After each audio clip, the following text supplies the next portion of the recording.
যুক্তরাষ্ট্রে অবৈধভাবে বসবাস করা সকলের সন্তানদের জন্মসূত্রে নাগরিকত্বের অধিকারকে রদ করতে নির্বাহী আদেশে স্বাক্ষর করেন প্রেসিডেন্ট ডোনাল্ড ট্রাম্প।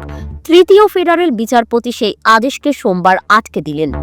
গত সপ্তাহে সিয়াটল ও মেরিল্যান্ডের বিচারপতিদের দুজনের একই রকম রায়ের পর নিউ হ্যাম্পশায়ারের ডিস্ট্রিক্ট বিচারপতি জোসেফ অ্যান ল্যাপল্যান্ড এই রায় দিলেন।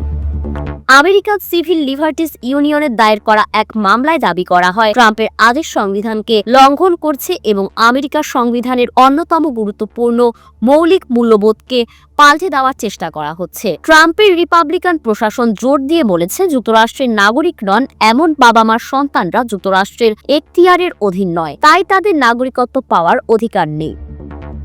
ট্রাম্পের নির্বাহী আদেশকে সিয়াটলের বিচারপতি বাধা দেওয়ার পর ট্রাম্প প্রশাসন রায়ের বিরুদ্ধে আপিল করছে। তিনটি মামলার কেন্দ্রবিন্দুতে রয়েছে সংবিধানের 14তম সংশোধনী, যা গৃহযুদ্ধ ও সুপ্রিম কোর্টের ড্রেড স্কট বিষয়ক সিদ্ধান্তের পর 1868 সালে অনুমোদিত হয়। সুপ্রিম কোর্টে রায় দেওয়া হয়েছিল যেখানে দাসপ্রথা নিষিদ্ধ।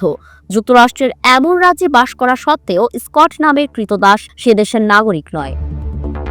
1898 সালে যুক্তরাষ্ট্র বনাম ওং কিম আর্ক হিসেবে পরিচিত এক মামলায় যুক্তরাষ্ট্রের সুপ্রিম কোর্ট জানতে পারে, যুক্তরাষ্ট্রের মাটিতে জন্ম নেওয়ার পরেও যে শিশুরা স্বাভাবিকভাবেই যুক্তরাষ্ট্রের নাগরিকত্ব পায়নি তারা কূটনীতিকদের সন্তান, যাদের অন্য সরকারের প্রতি আনুগত্য রয়েছে। বিরোধীদের দখলদারির সময় যুক্তরাষ্ট্রে থাকা শত্রু বিদেশি জাহাজে জন্ম নেওয়া শিশু ও সার্বভৌম নেটিভ আমেরিকান জনজাতি সদস্যদের সন্তান। যুক্তরাষ্ট্র প্রায় 30টি দেশের অন্যতম যেখানে জন্মসূত্রে নাগরিকত্ব, মাটির সত্ত্বের নীতি বা মাটির অধিকার প্রযোজ্য।